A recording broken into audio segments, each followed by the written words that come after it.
সবাইকে স্বাগত জানাচ্ছি আমাদের আজকের এই এক্সপ্লেইনারে। আজ আমরা এমন একটা বিষয় নিয়ে কথা বলবো যা আমাদের সবার খুব পরিচিত, আবার একই সাথে প্রচণ্ড রহস্যময়। বিভিন্ন ধর্ম এবং বিশ্বাসের আড়ালে গড়ে ওঠা কোটি টাকার অলৌকিক বা মিরেকল ইন্ডাস্ট্রি পেছনের মনস্তাত্ত্বিক কৌশলগুলো আজ আমরা ডিকোড করব। সোর্স উপাদানগুলো বিশ্লেষণ করে আমরা ধাপে ধাপে দেখব ঠিক কিভাবে মানুষের সাধারণ কিছু দুর্বলতাকে কাজে লাগিয়ে এই বিশাল ব্যবসা পরিচালিত হচ্ছে। তো চলুন শুরু করা যাক। চলুন এক নজরে দেখে নিই আজ আমরা ঠিক কি বিষয় কভার করতে যাচ্ছি। প্রথমে থাকছে অলৌকিকতার প্যারাডক্স, এরপর নাগপুর চ্যালেঞ্জ, তারপর জাদুর পেছনের বিজ্ঞান, একটি ক্রস কালচারাল মডেল, দুর্বলতার মনস্তত্ত্ব এবং সবশেষে ঐতিহাসিক বৈপরীত্য। তো শুরু করা যাক আমাদের প্রথম টপিক দিয়ে, অলৌকিকতার প্যারাডক্স। মানে দাবি আর বাস্তবতার ফারাকটা আসলে কোথায়? উৎস উপাদানগুলো ঘাটলে প্রথমেই খুব সাধারণ কিন্তু দারুণ একটা প্রশ্ন মাথায় আসে।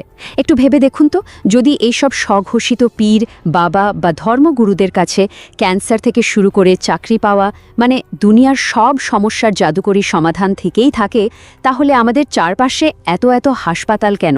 প্রশাসন কেন বড় বড় চোর ডাকাত ধরতে এদের সাহায্য নেয় না? মানে লজিক তো অন্তত সেটাই বলে, তাই না? এই একটা প্রশ্নই কিন্তু আমাদের ক্রিটিক্যাল থিঙ্কিংকে জাগিয়ে তোলার জন্য যথেষ্ট। এবার চলুন আমাদের দ্বিতীয় পয়েন্টে যাই, নাগপুর চ্যালেঞ্জ। এটা মূলত সত্যটা যাচাইয়ের একটা দারুণ কেস স্টাডি। সোর্স মেটেরিয়ালে ধীরেন্দ্র কৃষ্ণ শাস্ত্রীর একটা খুব ইন্টারেস্টিং আর ডকুমেন্টেড ঘটনার কথা উল্লেখ করা হয়েছে।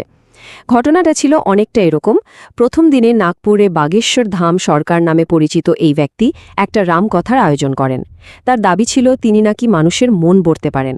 তো ইভেন্ট চলাকালীন মহারাষ্ট্র অন্ধশ্রদ্ধার নির্মূলন সমিতির শ্যাম মানব একটা ওপেন চ্যালেঞ্জ ছুড়ে বসেন। চ্যালেঞ্জটা কি?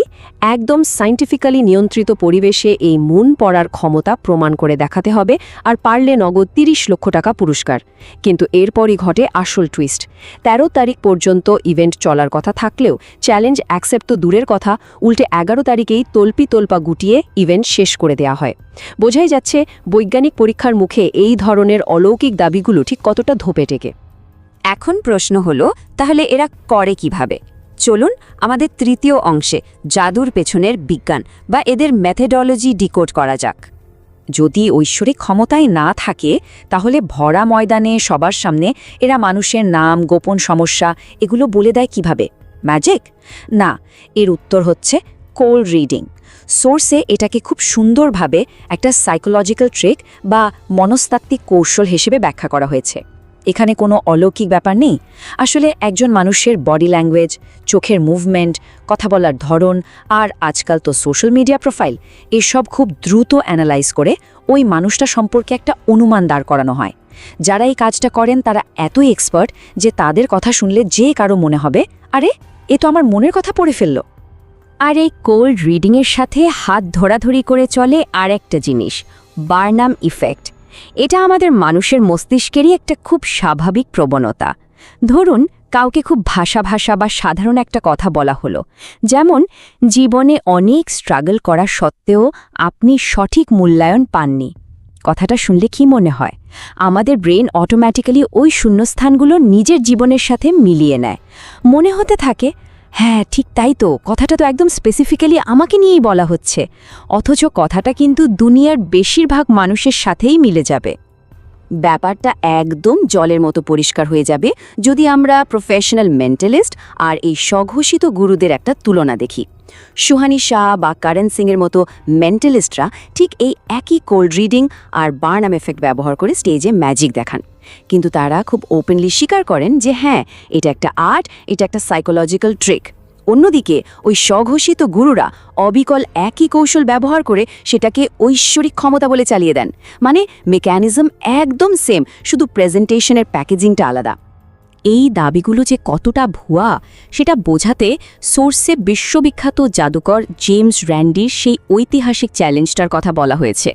উনি ঘোষণা করেছিলেন, যদি কেউ সায়েন্টিফিক টেস্টের মাধ্যমে কোনো সুপারন্যাচুরাল বা অতিপ্রাকৃত ক্ষমতা প্রমাণ করতে পারে, তাকে তিনি ১ মিলিয়ন, হ্যাঁ ঠিকই শুনছেন, $10 লক্ষ দেবেন। কিন্তু ইন্টারেস্টিং ব্যাপার হলো, আজ পর্যন্ত পৃথিবীর কোনো স্বঘোষিত গুরু, বাবা বা জাদুকর এই বিশাল অঙ্কের টাকাটা ক্লেম করে নিতে পারেনি। কেন পারেনি সেটা তো বুঝতেই পারছেন। এরপর আসা যাক 4 নম্বর পয়েন্টে, একটি ক্রস কালচারাল মডেল, মানে সব ধর্মের ক্ষেত্রে এই ইউনিভার্সাল কৌশলটা কিভাবে কাজ করছে। সোর্স ম্যাটেরিয়াল দেখলে একটা জিনিস খুব স্পষ্ট বোঝা যায়, এই বিজনেস মডেলটা কোনো একটা নির্দিষ্ট ধর্মের মধ্যে আটকে নেই, এটা সব জায়গায় বিরাজমান। হিন্দুদের ক্ষেত্রে হয়তো বশীকরণ, লটারি জেতানো বা মন পড়ার কথা বলা হচ্ছে। মুসলিমদের ক্ষেত্রে দেখবেন চিকিৎসার বদলে দেয়া হচ্ছে তাবিজ বা মাদুলি। আবার খ্রিস্টানদের ক্ষেত্রে স্টেজের ওপর মারাত্মক সব ড্রামা, পঙ্গু বা ক্যান্সার রোগীকে নাকি অলৌকিকভাবে সুস্থ করে দেয়া হচ্ছে। ধর্ম বা কালচার আলাদা হতে পারে, কিন্তু টার্গেট অডিয়েন্স ওই একটাই, সেই সব সাধারণ দুর্বল মানুষ যারা চরম হতাশা বা কষ্টে পড়ে খুব দ্রুত একটা মিরাকেল সলিউশন খুঁজছেন। আমাদের 5 নম্বর সেকশনটা খুব গুরুত্বপূর্ণ, দুর্বলতার মনস্তত্ত্ব। এতক্ষণ তো বুঝলাম, কিন্তু শিক্ষিত মানুষ কেন এসব বিশ্বাস করে? একটা কমন ধারণা আছে যে বোধহয় শুধু কম শিক্ষিত বা গ্রামের মানুষরাই এসব ফাঁদে পা দেয়, কিন্তু না, সোর্সগুলো বিশ্লেষণ করলে দেখা যায় বড় বড় ডিগ্রিধারী প্রফেশনালরাও এই ফাঁদে জড়াচ্ছেন। এর পেছনে মূলত 3টে সাইকোলজিক্যাল রিজন আছে। প্রথমত, আমাদের ক্রিটিক্যাল থিঙ্কিংয়ের অভাব। প্রচলিত শিক্ষা ব্যবস্থা প্রশ্ন করার চেয়ে মুখস্থ করার উপরই বেশি জোর দেয়, তাই না? দ্বিতীয়ত, মেন্টাল হেলথ নিয়ে সোশ্যাল ট্যাবু। আজও ডিপ্রেশন বা স্ট্রেস নিয়ে খোলাখুলি কথা বলা যায় না সমাজে, তাই মানুষ সাইকোলজিস্টের কাছে না গিয়ে শান্তির আশায় এসব গুরুদের কাছে ছোটে। আর তৃতীয় কারণটা হলো অন্ধবিশ্বাস। চরম বিপদে বা মারাত্মক কোনো অসুখে পড়লে মানুষের লজিক কাজ করা বন্ধ করে দেয়, ইমোশন টেক ওভার করে। এই মানুষগুলো কিন্তু মোটেও বোকা নয়, তারা কেবল মানসিকভাবে বিধ্বস্ত। আর এই মিরাকল ইন্ডাস্ট্রি ঠিক এই ভালনারেবিলিটি বা দুর্বলতার সুযোগটাই নিচ্ছে। এবার আসি আমাদের শেষ পয়েন্টে, ঐতিহাসিক বৈপরীত্য। চলুন দেখি অতীত আর বর্তমানের প্রেক্ষাপটে তফাৎটা কোথায়। অতীত আর বর্তমানকে পাশাপাশি রাখলে সোর্স থেকে একটা বিশাল কন্ট্রাস্ট বা বৈপরীত্য আমাদের চোখে পড়ে। একটু ইতিহাসের দিকে তাকালেই দেখবেন স্বামী বিবেকানন্দ, লালন শাহ বা কবীরের মতো সত্যিকারের আধ্যাত্মিক ব্যক্তিত্বরা মানুষকে নিঃস্বার্থভাবে পথ দেখিয়েছেন।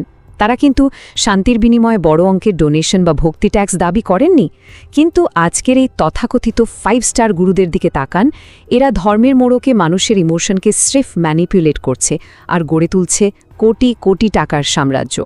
সোর্সগুলোর মতে এটা প্রকৃত স্পিরিচুয়ালিটি নয়, এটা পিওর বিজনেস। সবশেষে সোর্স ম্যাটেরিয়ালগুলো আমাদের সামনে একটা খুব জরুরি প্রশ্ন ছুড়ে দেয়। ধর্মের নামে মানুষের ইমোশন নিয়ে এই ছিনিমিনি খেলা, এই যে দুর্বলতার সুযোগ নেওয়া, এটা কবে শেষ হবে? উত্তরটা আসলে আমাদের সবার হাতেই। লজিক ব্যবহার করা, বারবার প্রশ্ন করা আর বিজ্ঞান মনস্ক হওয়া, এগুলোই পারে এই ইমোশনাল ম্যানিপুলেশনকে আটকাতে। আশা করি আজকের এই এক্সপ্লেনারটি এই মিরাকল ব্যবসার পেছনের সাইকোলজি বুঝতে সাহায্য করেছে। এই ক্রিটিক্যাল চিন্তাগুলো নিয়ে আজ এখানেই শেষ করছি।